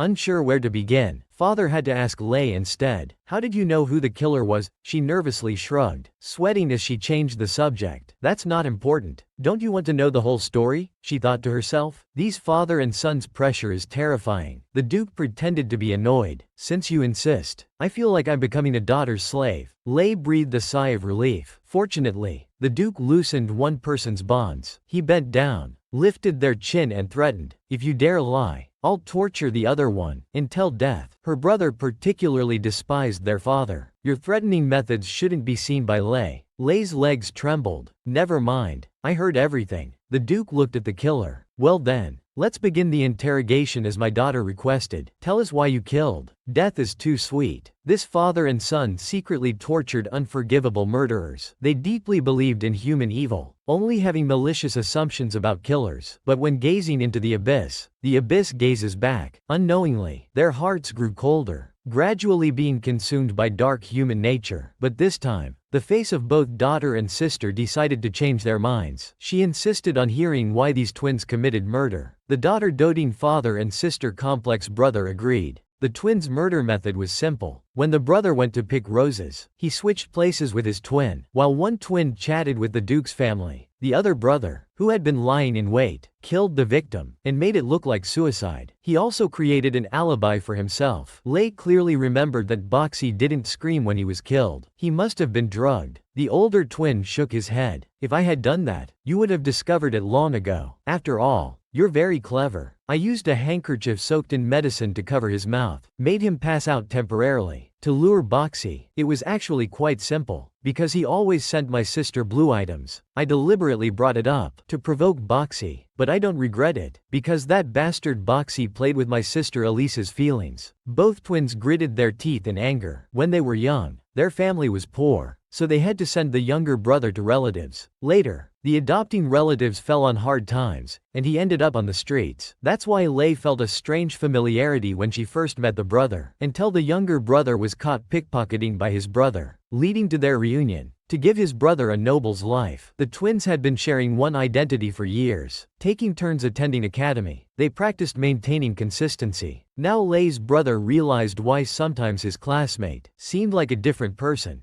Jared asked him, then why did you kill Boxy, your future brother-in-law? The brother's voice was filled with infinite sadness. Because he killed my sister. As Elise grew older each day, she became increasingly beautiful. So, wealthy young masters lined up to propose. Many said they would pay the penalty if Elise cancelled her engagement to Boxy. When Boxy heard this, he worried Elise might change her mind, so he wanted to consummate the marriage quickly. Right, Duke? He immediately guessed the correct answer. But Lei said, but that can't be the whole story. The brother was shocked. This 7-year-old girl was amazing, as if she had a detective living inside her. They were about to get married, yet this man was worried his fiancée would break the engagement, so he used drunkenness as an excuse to force himself on her. What's worse is, besides this man, there were several other scoundrels in that villa. Those bastards kept making him drink, and after he passed out completely, they assaulted Elise. That's why the twins took such drastic action, avenging their sister who committed suicide. After hearing the whole story, the Duke was still puzzled. But one of you didn't grow up with her. Could you have such deep feelings? The kneeling older twin looked up. That's true. But we 3 siblings once lived together in the villa for a week. Those were our few happy moments. It was those beautiful memories that kept us going until now. I am the one who committed the crime. Even if you want to experiment with dark magic on me, I have no complaints. I only ask that you spare my brother. The Duke sighed. Who's spreading rumors that I'm doing dark magic experiments before facing death? The older twin had one last question. Young lady, how did you know my brother and I were meeting here? Her brother and father stared at her intently, seeming to expect a different perspective. She had to explain. When Boxy left, weren't we all together? If Boxy was murdered, it means there were others on that island besides us. But the police didn't find traces of anyone else on the island. This means the killer left before the police arrived. Near our boat landing, there's a bridge. It's close enough to swim against the current. Under that bridge, there's a small hole connecting to an underground tunnel. And this is where the underground tunnel ends. Anyone who's lived on the streets knows about this secret passage. The brother thought for a moment, realizing how remarkable his sister was, deducing so much from such a small clue. Father was generous with praise. You're incredibly smart. To the point where it's unbelievable, making her scratch her head embarrassedly. Actually, the Duke had already suspected Boxy's death was murder. He planned to investigate, but his clever daughter had already taken interest. He looked at his son Jared. What do you think about this? Surprisingly, Jared patted his sister's head, smiling gently. I can understand how these brothers feel. Father looked disbelieving. You, brat? Jared nodded. Yes, because I'm also a brother now. He turned to face the twins. Though I don't want to think about it. If anyone dared to harm a hair on my sister's head, I would be furious. The next moment, he smiled and put his hands on their shoulders. Honestly, I want to kill one of them right now to quell my anger. Just imagining my sister being hurt makes me laugh angrily. I want to practice on one of those kneeling here. How to make someone feel worse alive than dead. But I'll let it go this time. My sister is present. He asked for his sister's opinion. Letitia, you decide their fate. The girl was startled, then considered what would happen if they were freed. Father saw right through her. You want me to let them go? If that's the case, I'm even less inclined to leave them alive. That's what happens when you have a petty father. The Duke deliberately put on a troubled expression. Her brother played along. In that case, let's execute these two criminals. Lei pulled at her hair in frustration.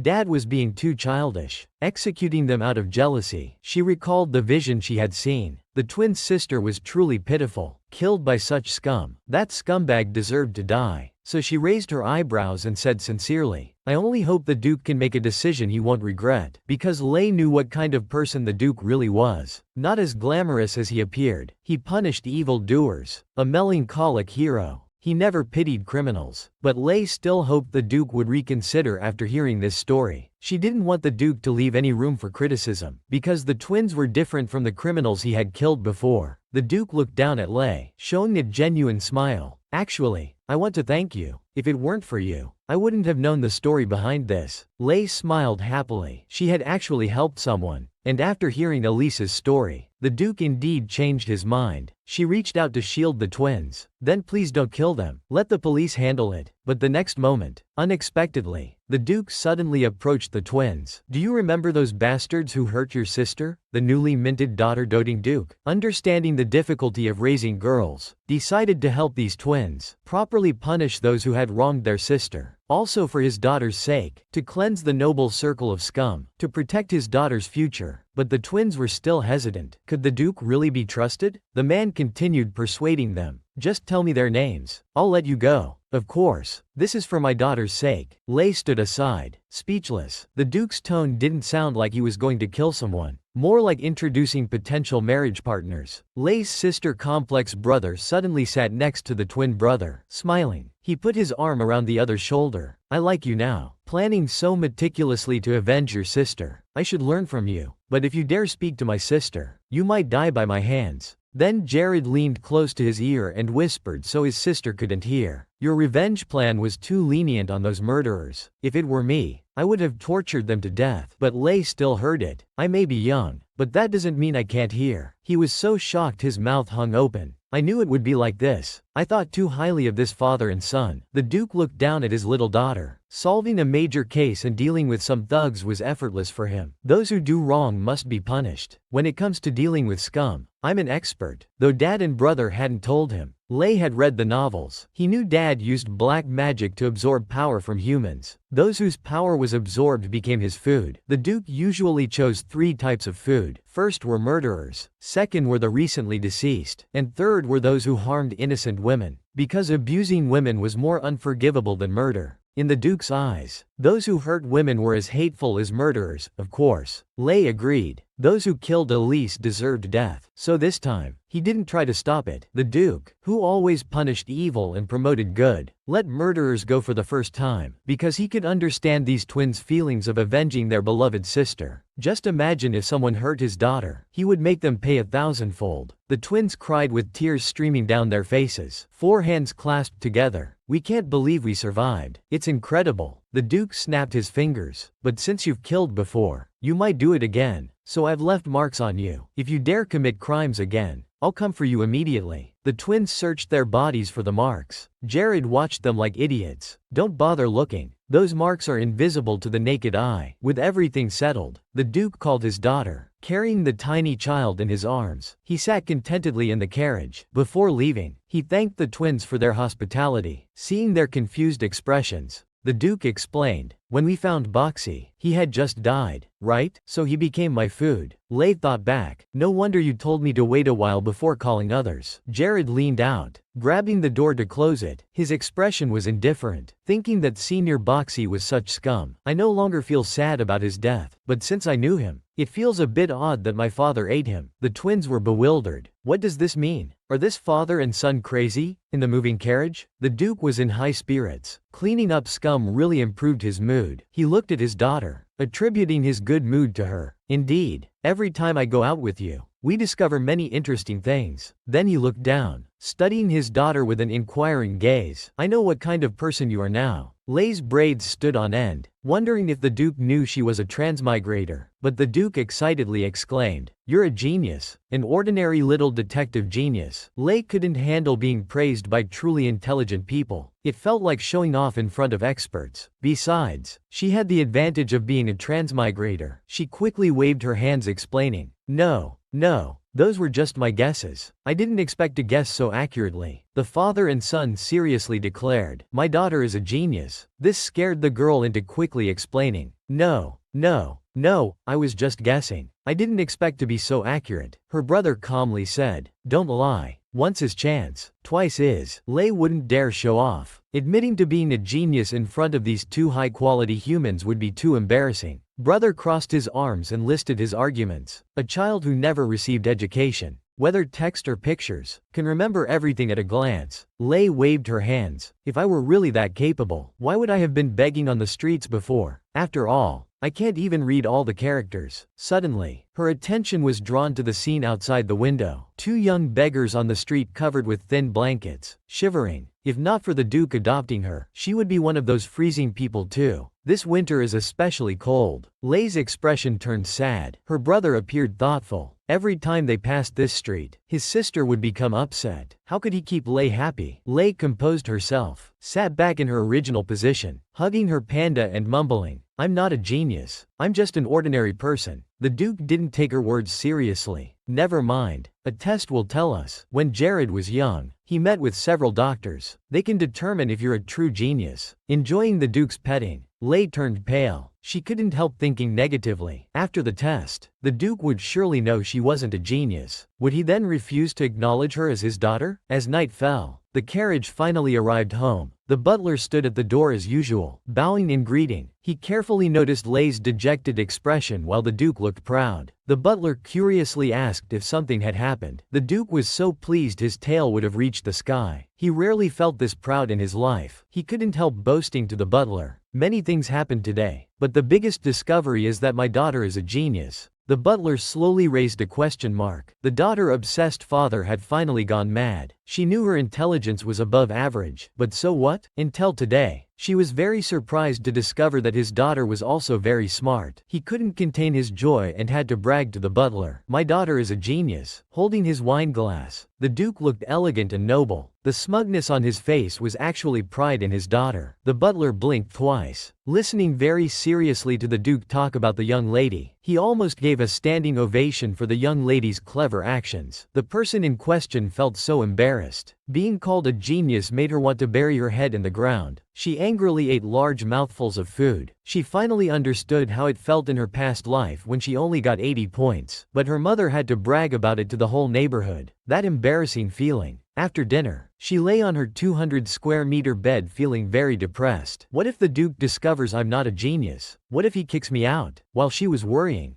her brother knocked and entered. "I came to check on you. How are you?" Lei thought her brother was being strange. Nothing special had happened lately. Brother looked concerned. "Why do you always become sad when we pass the intersection in the carriage?" Hugging her inseparable teddy bear, her expression turned sorrowful. "I used to live in that alley. Every time I pass by there, I remember the days of hunger and cold. Just thinking about that bone-chilling wind makes my whole body feel cold." Brother bent down to look at her. "Anything else?" She glanced at her brother. Gradually opening up, she said, "I also think about my friends." Brother sympathetically patted her head. She pretended to be at peace. "But don't worry about it, because I agreed with them. We would forget each other." Brother finally understood. She lay on the bed, silently sighed. and opened her gradually plumper hands. She fell into a daze. Today when she touched the Duke's hand, she saw visions. It was through these visions that she confirmed there were actually two culprits, and they were twins. She was full of questions. What exactly was that? And why did she see those visions? When would they appear? How should she use this ability? Hugging the panda Dad gave her, she fell asleep amid her worries. She didn't want Dad to call her a genius. It was too embarrassing, like showing off to experts. She thought Dad had forgotten about it. But one day, while she was drawing in front of Dad, Dad suddenly said, "Letitia, would you like to go out?" She suddenly raised her head, face full of excitement. Like a puppy hearing about going outside, she almost wagged her tail. "Where are we going, Dad?" The Duke flipped through his newspaper, amused by his daughter's happiness. "Maria has been telling me that you really liked the cafe we went to last time. I happen to have business nearby." The word, cafe, completely struck Lay's heart. She imagined many little cakes waving at her, like a puppy eagerly grabbing its leash. She zoomed out of the room. "I'll go change clothes," making the butler anxiously shout behind her, "Young lady, please slow down. Let the servants handle such matters." Lay stopped abruptly, feeling a bit embarrassed. "Oh right, I was too hasty." The daughter's pure excitement infected the Duke too. He sat on the sofa, resting his chin, happy that everything was ready. Lay was dressed beautifully. Wearing an elegant cape coat, she carefully asked the Duke, "Can you hold my hand while we walk?" The old father was instantly struck. He lifted Lay up, holding her tight, almost wanting to kiss her cheeks. "You really know how to be cute." But Lay actually just wanted to test if she would see visions again when holding hands. Holding Dad's strong hand, she saw nothing. The little one silently sighed in the carriage. This superpower was truly unpredictable. After the carriage traveled for a while, it finally stopped in front of a research institute. Lay looked at her father with disdain, having a bad feeling.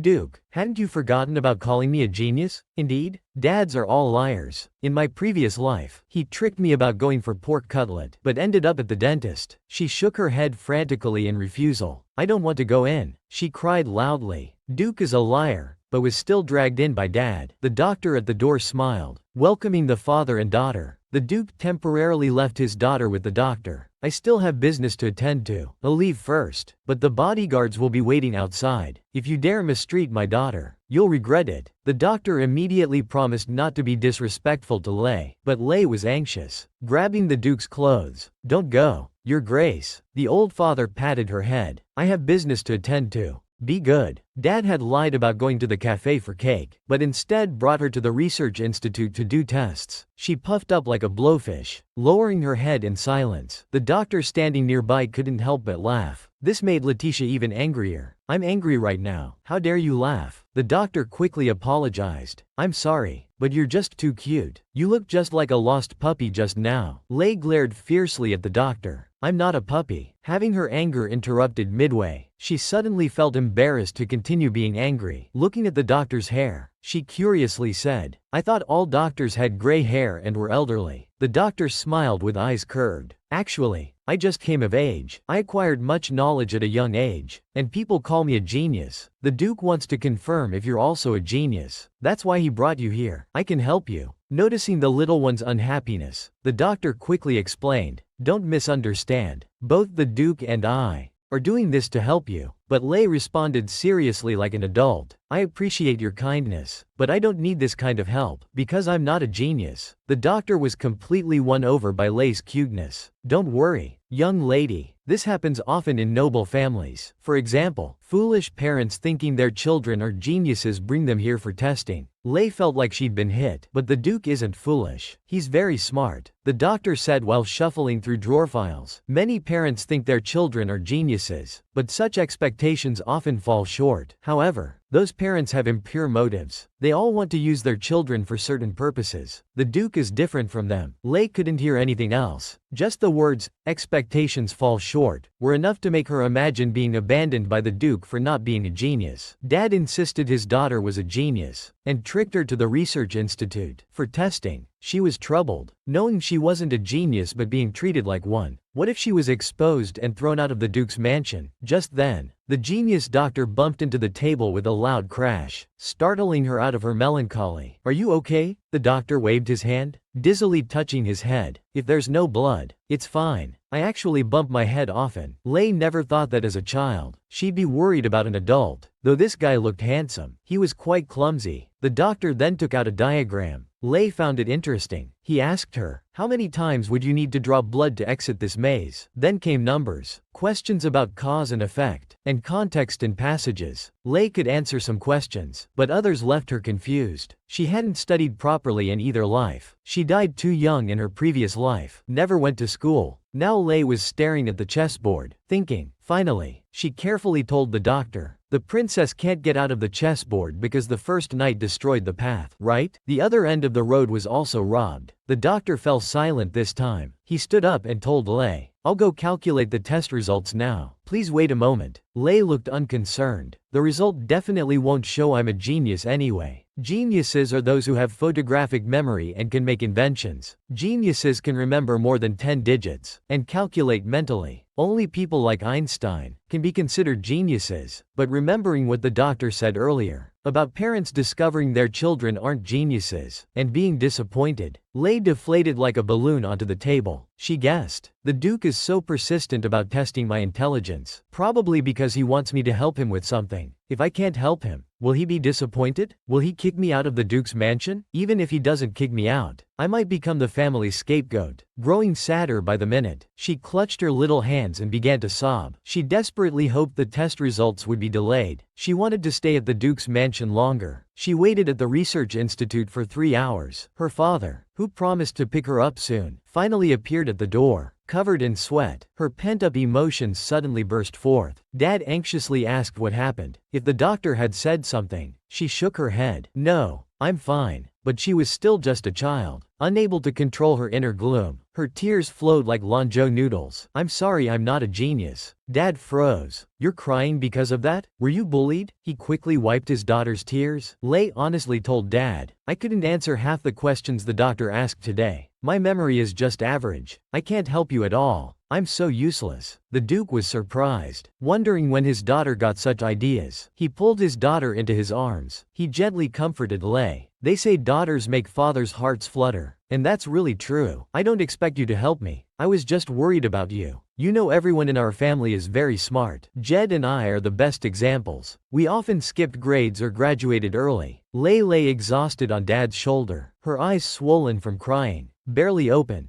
She felt wronged. But I'm different from you. I'm not your biological daughter, the Duke explained patiently. True geniuses often commit suicide or suffer from depression because their extraordinary minds don't match their bodies, so they often become very unhappy. Lei stopped crying and listened seriously to Dad's explanation. Though not severe, Jed had myasthenia when he was young. That's why I thought if you were a genius, we'd need to prepare in advance, just in case. You're exactly how I hoped you'd be. How could I not be happy? What parent wouldn't love a child who's both smart and adorable like you? Lei felt Dad patting her head, buried in his shoulder. She wanted to cry again, but this time from being touched. Dad gently patted her back. It doesn't matter even if you're silly. Your only future task is to spend the family's money. You can definitely do that, right? This father actually hoped his daughter wouldn't be too smart. Better to be a bit silly. So his daughter's only task in life would be spending the family's fortune. Lei laughed at her father's words. Your Grace, you have such a strange way of comforting people. The man smiled at her. So you're not crying anymore? Lei blushed a little, feeling embarrassed about crying in front of her father. Wiping her tears with her sleeve, the Duke smiled and asked, shall we go to the cafe now? Being extremely fixated on cake, she cautiously asked, you won't trick me this time, will you? The Duke, touched by his daughter's cuteness, replied, of course not. I promised you. Order whatever you want. I'll buy it all. Lei had already decided what she wanted, just chocolate cake. But the Duke added, Letitia, the test results don't matter. When the doctor comes out, we'll just have a brief chat and leave. By the way, he really didn't bully you, did he? The doctor, who had just entered, heard the last sentence, and became nervous. Holding a pile of documents, he greeted the Duke. The results are out, though it's a long story. The Duke looked at him reproachfully. Then make it short. I need to take my daughter for snacks. The sharp gaze made the doctor nervous. Though the young lady isn't a rare genius, she shows exceptional abilities in certain areas. Her talent could at least be classified as gifted. The Duke, who had prepared himself for his daughter being ordinary, suddenly stood up, slapping the table repeatedly. What does that mean? Explain quickly. The doctor was terrified. Well, the young lady has a gift for languages and excellent expression abilities. Considering she can't read and hasn't received much education, her reasoning, observation, and reaction abilities are quite good, not bad, and her memory is better than average. Surprisingly, although the young lady has never studied arithmetic, she's very sensitive to numbers. In other words, her talent is quite rare. The doctor daringly added, "Young lady, it seems you should study hard to not waste your talent." Lei was so shocked her jaw dropped. The Duke smiled happily. Just as I thought. I knew my daughter was a genius. Lei quickly corrected her father. The doctor said gifted, not genius, but the Duke remained proud. There's no real difference. You're naturally smart. And with your adorable appearance, how could you not be a genius? Someone actually wanted to be alone with his super ultra adorable daughter. The Duke's displeasure was written all over his face. Can't you say it here? The Institute's doctor, under pressure, showed a friendly smile. The young lady can only speak freely when her guardian isn't present, so please wait outside. The reluctant father pouted until his daughter consoled him. I'll go in first and come out soon. He thought anyone who saw Kalen's expression wouldn't dare harm him. Carefully, she followed the doctor into the inner room. Countless models, books, and strange experimental equipment filled the room. Lei was excited. What are all these? The doctor seemed distracted, still nervous from the Duke's threat. This is my private research room. I've done research in various fields. I can provide gifted education courses for you. Seeing the young lady's curious expression, he couldn't help mentioning, though the Duke loves his daughter so much, he probably won't agree to send her to study so far from home. Not noticing what the doctor said, she looked around, feeling something was odd. The doctor nodded approvingly. So you've noticed already. This room is the final test. Now, let's relax and solve the last puzzle. Lei nodded seriously, her chubby face full of anticipation and eagerness. The doctor said, "You just need to find the hidden question in this room." She observed carefully. Brown bookshelves and desk, guest chairs, tables of the same size. This room's structure was identical to the previous one. If you removed the documents and other items, they would be exactly the same. She wondered if this was a spot the difference game. What were the differences between these two rooms? She suddenly noticed something suspicious about a painting on the wall. Although both paintings inside and outside were landscapes, the one outside showed a crossroads, while the inside one depicted circular railings and flower beds, literacy and circles. She thought carefully, then smiled innocently, asking the doctor, "Is there a book on the shelf with literacy and circle in its title? I can't read all characters yet, so I had to ask." The doctor remarked, "Truly gifted indeed. Though you can't read much, you can still follow the clues through details. This book's title is Literacy and Language." The doctor smiled and pulled out a book for Lei. The girl didn't relax. Wait, the doctor mentioned following clues, so this book might not be the final answer. So she carefully responded, "I don't think this book is the final answer." Looking closely, she noticed that where the book was placed, there was a circular mark. This circle seemed to be engraved. Now there were two circles, and one cross. If the cross symbolized addition, did it mean adding or combining the two circles? Lei suddenly became alert. That's right, it's the symbol for infinity. She asked the doctor, "Do you have a book called Infinity, or any book containing these characters?" The doctor suddenly became extremely excited. He pulled out a long hidden book called Infinite Love. Opening it revealed only a note inside. "Well done," the doctor praised generously. "Actually, literacy and language was also an answer, but I didn't expect you to think so thoroughly." There were several more test questions, but the Duke must be getting impatient. "Let's end here." Lei chuckled softly. These questions were really interesting. The doctor pointed to the "well done" note. "It has my institute's address on it." He gently patted Lei's shoulder. "Smart children like you will gradually realize how different they are as they grow up. I went through the same thing. My job is to help these special people. If you ever feel lost, come find me. My institute's doors are always open for you." Lei thanked him sincerely. The doctor kindly reminded her, "By the way, whether you're smart or not, the Duke doesn't mind. He's proud of your talent. That's why he's so happy." A big exclamation mark appeared in Lei's small head. How did you know what I was thinking? Her earlier worry about not being smart enough to help her father turned into secret joy. No wonder the Duke was so happy. He was proud to have a daughter like her. Suddenly, a bang came from outside the door, startling both of them. The impatient Duke warned, "You've been talking for so long. It seems suspicious." The Duke's intuition was right. This seemingly casual doctor wasn't actually the real doctor. After the Duke and his daughter left, the doctor revealed a sinister expression. "She really is an interesting child. If she had thought a bit more, she might have found the correct answer." Taking out the red flower symbolizing serial killers, the doctor showed an intoxicated expression, then pushed open the bookshelf, saying to the real doctor in the laboratory, "By the way, there was another puzzle, finding the real doctor." The fake doctor felt a bit regretful. He hadn't found the final answer. It seemed there was still a lack of imagination. If he witnessed more cruelty, his imagination would surely soar. He would definitely become an extraordinary person. Taking off his gloves, Dr. Jaw revealed a red flower mark on his hand. Let's turn back time a bit. Just now, when the Duke left his lovely daughter, what mischief did he get up to? At a funeral, a despicable man was eagerly listening to street gossip. Percy couldn't forget his fiancée, and eventually committed suicide. He scorned Percy's foolishness, thinking with money, women were easy to come by. He tossed away his cigarette, feeling incredibly relieved. It was better that Percy was dead. If he knew what we friends had done to his fiancée, things would have gotten messy. Just as the scum was gloating, a hand wearing black gloves firmly pressed his head against the carriage floor. The Duke, like a grim reaper harvesting heads, spoke in a merciless voice. "Hello, I'm your friend." Introduced by Percy, black mist formed into snakes, tightly coiling around the scum's neck. The Duke pronounced his crimes. "You, called pirate, during some perverted games, killed a girl, then used money to cover it up. Besides that, you're involved in many cases of female abuse, 15 cases in just one incident. But for me, trash like you is like a gift." The Duke's black shoes stepped on the scum's back. He smirked and asked sarcastically, "Why so quiet? I thought you might have died from suffocation. Then I should start enjoying my feast. Living prey is always the most delicious." "Oh right, this might hurt a bit. Bear with it, since you're a beast. You deserve to die like one. Now that I have a daughter, I must prioritize dealing with scum like you." Adjusting his tie, the Duke took out his pocket watch. His daughter's test should be ending soon. Eager to pick up Letitia, to apologize for being late, he took his daughter to a cafe. With a grand gesture, "I'll take all the cakes here." But Lei firmly shook her head, resisting her love for cake. "No need. I can't eat that much. Just one chocolate cake is fine." The Duke suddenly became serious. "Really?" Lei thought carefully. The test used a lot of brain power. "So maybe two?" Seeing her shyly hold up 2 fingers, the Duke had to turn away, holding back his laughter. Then he told the maid, "I want all chocolate desserts here." Lei picked up her fork and knife. "Then I won't hold back." She chewed like a little chipmunk, while asking the Duke, "Where did you go just now? You seem in a good mood. Your tie is different too." This tie wasn't tied by Shiwen, was it? Because Shiwen is very good at bow ties and neckties. But this one is tied rather hastily. The Duke lowered his head, silently marveling at his daughter's intelligence. "After dealing with that scum, I fixed my clothes." Her observation skills are so sharp. Brushing it off, the Duke suddenly said, "Letitia, I love you so much. Just stay like this forever." Lei looked at the Duke puzzled. "What do you mean?" The Duke praised. "You don't need to do anything, because your mere existence is already perfect." Lei covered her face, almost steaming with embarrassment. "Thank you for saying that, but I still feel a bit shy hearing it." The Duke smiled broadly. "As long as you're happy, I don't mind saying it any number of times." Looking at Lei, the Duke had only one concern. When would she finally call him dad? After finishing dessert, as soon as they opened the door, her brother and the butler appeared. She was extremely excited. "Did you come to pick me up? Today is really a wonderful day." But when passing through the alley where she once begged, Lei's expression turned unusually sad. She suddenly noticed something was different. She rushed down the street and found a tall building before her. The sign at the entrance read, "Lei's Home, a haven for children," with fireplaces and toys inside. This was prepared by the Duke and his son. "Brother said you always get upset when passing by here." Lei happily lowered her head. Brother dispersed Lei's true nature with one sentence. "Father is actually trying to please you, so you don't need to be too grateful to him. He just wants you to call him dad. As for me, you can call me Jed or brother." Tears in her eyes, Lei hugged her crouching brother. "Dad, brother, thank you. I'm so happy now.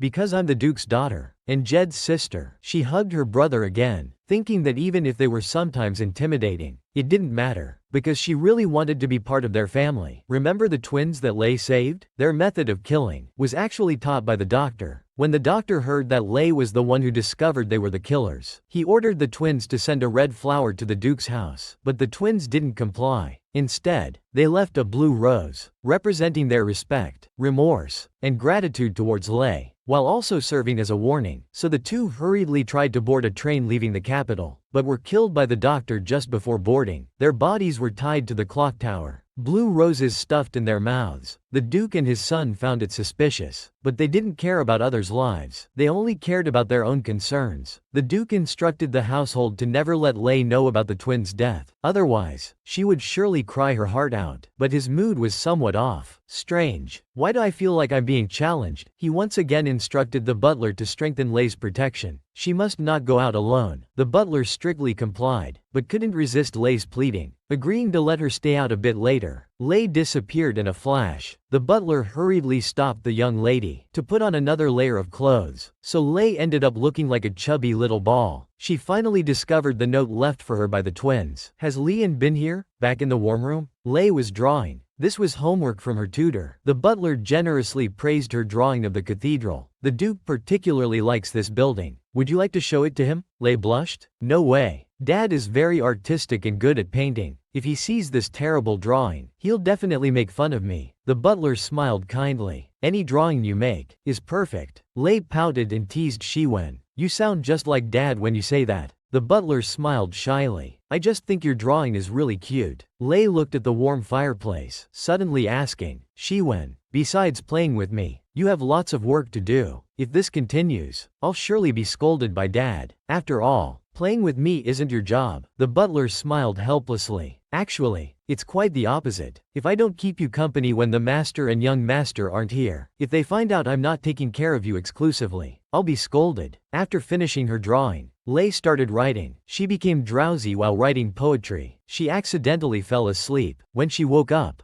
Dad had tucked her into bed. He placed her on the sofa, smiling and saying, why are you getting lighter and lighter? At this rate, when will you ever grow up? Though if you stay this petite forever, I wouldn't mind. I love little creatures that can't leave the nest. After putting her down, the Duke went downstairs to receive guests. Suddenly, he caught Shiwen acting suspiciously. Shiwen, what are you doing? The butler was unusually nervous. The Duke grew more suspicious. Hand over what you're holding. The butler kept backing away. I was just taking young Mrs. Homework back to her room. The Duke became more insistent, extending his palm. Since it's you, are you saying you were sneaking a peek? The butler frantically tried to explain, but the Duke wouldn't listen. Grabbing Zaiwen's arm, give it to me like a good child. The young master joined the fray. Let me see your homework. The butler sighed helplessly. The topic is, sounds I like. Rumble rumble. I like the sound of rolling wheels. It means Dad is coming home. Knock knock knock. I like the sound of knocking. It means Jed is taking me out to play. Swish swish swish. I like the sound of washing dishes. It means Shiwen is preparing food for me. My favorite food is chocolate cake. Father and son struggled to hold back their laughter. The handwriting was crooked, and there seemed to be a spelling mistake. The Duke seriously analyzed it. Indeed unique. Quick, call the best scholars to analyze this poem. Jed also praised. Most impressive is how she tried to use rhyme. The structure is quite orderly, though ruined by that last line about chocolate cake. Only the butler was on the verge of tears. Flustered. Please keep this secret. Don't let young Miss know. One wanted to take the paper, while the other wanted to find a suitable frame for it. No one paid attention to Shiwen. Both agreed the poem was worth collecting, so Jed suggested to his father, why don't you cast a preservation spell first? The Duke nodded, agreeing completely. Suddenly, the Duke turned to the butler angrily. By the way, Shiwen, you're quite bold. The butler shuddered in fear. I really didn't mean to peek. The Duke said, you even appeared in this poem. How annoying. Jed glared at his father. I think something else is more irritating.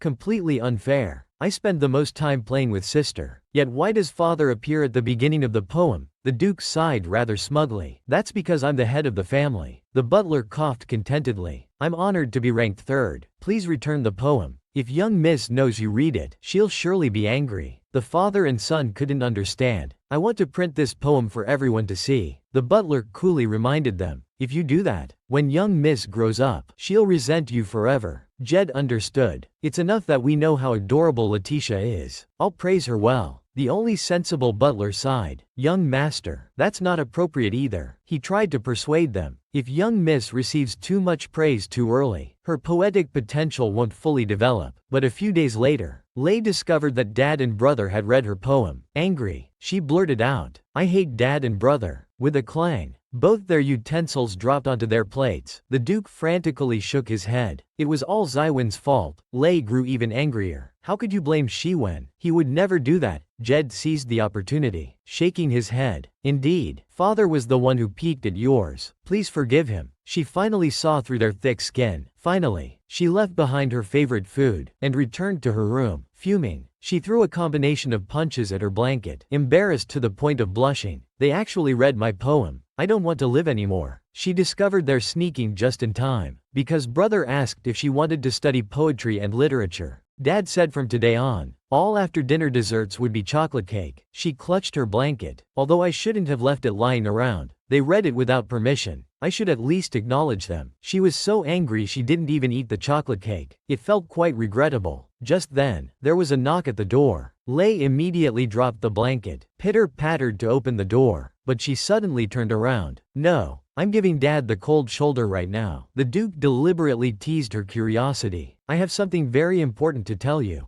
About your schooling. Lei anxiously opened the door. Dad stood at the doorway, grinning like a fox who got the cream. You finally came out. She crossed her arms, puffing her cheeks. You need to apologize first. The Duke pretended to be pitiful. But I've never apologized before. Lei felt a bit scared. Was I too harsh? Although the Duke always spoils me, I might have been too protective this time. But the next moment, the Duke picked her up. But since the most noble young lady is angry, I must certainly apologize. I'm sorry, Letitia. Lei carefully studied the Duke's expression. If I hadn't caught you, you wouldn't feel guilty at all, would you? But she didn't mind too much anymore. Father and daughter touched foreheads. The Duke smiled and said, You truly are Daddy's precious daughter. Only you can move my emotions. Upon learning Lei would start school, Auntie came early to the house, being very particular about the dress Lei should wear to school. This dress is perfect. Don't you all agree? One of the aunts said, finding matching colored ribbons to tie Lei's pigtails. But Auntie insisted if she's dressed too childishly, her classmates would want to look at her. Better do a princess hairstyle. The Duke seemed unconcerned. Just wear the best clothes to school. That's all. My daughter is the most beautiful woman in this world. Now, it's time for society to know this fact. But Auntie shook her head, pointing out that children her age are thoughtful and very sensitive. After all, it's her first day of school. Can't be too flashy. Lei nodded in agreement. I like the clothes Auntie picked. The Duke became jealous. So my taste isn't good enough? Auntie happily pinched Lei. You haven't been corrupted by this family's bad influence. And you're so well-spoken. How adorable. The Duke brought out his brotherly authority. She's still young. Her skin is delicate. Don't pinch so hard. On the first day of school, Dad and Auntie took her to the best private school. But Auntie was worried. Although ranked first, the school wasn't that big. The Duke frowned. My daughter is so smart. She must attend the best school. In the classroom, Lei was polite, but the noble students ignored this transfer student. As soon as the classroom door closed, they began mocking Lei as just a lowly adopted daughter. One prince even boasted, 1/4 of the people here have royal blood. Why are you even here? Lei didn't understand, looking confused. This was my father's decision. If you're curious, I can go back and ask him for you. The blonde girl blushed with embarrassment. To regain the upper hand, she pointed at Lei's nose. We are the true noble ladies, the future leaders of society. Lei felt a bit disappointed. These children, supposedly well-educated nobles, were so unreasonable. She lost interest in making friends, perfunctorily replied, Well, you must be really amazing then. The blonde girl said, We're going to perform a play, but you're not invited. Lei responded indifferently, That's fine. I won't participate. I can be your scriptwriter instead. One of the children asked in surprise. What's that? The blonde girl quickly hugged them and whispered, Shush. Don't ask if you don't know. Otherwise, she'll look down on us. Lei specifically gave an example. The children were speechless, but they thought Lei was amazing. The blonde girl proudly refused to admit it. She immediately gathered her companions to discuss. This is terrible. Although she's cute and kind, a commoner wants to join our group. One girl anxiously shouted, It's your fault. You said the Duke's adopted daughter was a commoner. Must be a terrible person. So we should exclude her. What should we do now? As they argued, it was revealed that Dad's ex-girlfriend had been secretly damaging her reputation, saying she was evil, and manipulating the Duke. The blonde girl decided to make an exception. If you have a pet, you can join our gathering. Lei was furious, but as the Duke's daughter, she had learned the art of subtle sarcasm perfectly. Though playing with you would be fun, I'm content playing follower games with my brother at home. That's enough. Seeing the blonde girl didn't understand, she had to explain. I wanted to be your friend, not your follower. Then she bumped the blonde girl's shoulder as she left. At dismissal time, Dad came to pick her up. Classmates gathered at the window to peek. Only then did they truly realize how high the Duke family's status was. Dad asked about everything that happened at school, and if she was happy. She said she was happy, but her expression looked like she might cry. She didn't want Dad to know school wasn't going well on the first day. But the Duke persisted. Lei finally told the truth, mentioning she needed a pet to join the classmates' gathering. But Lei was understanding and said it's fine not to participate. I'd rather spend Saturday with family. After saying this, she carefully watched his expression. Dad, are you very busy? Can't you rest on Saturday? The Duke seemed thoughtful. Actually, you can both attend the gathering and spend quality time with us. But that Saturday, Lei stared in amazement at the so-called pet. The Duke calmly explained, his name is Pee-Pee. Just call his name or pat his head, and he'll obey. The butler also smiled unusually brightly, seeming to anticipate the classmates' screams. Young miss, don't worry, Pee-Pee doesn't bite. Then the butler immediately pushed the hesitant Lei onto the carriage. Just then, brother appeared in full dress. Letitia, I heard everything.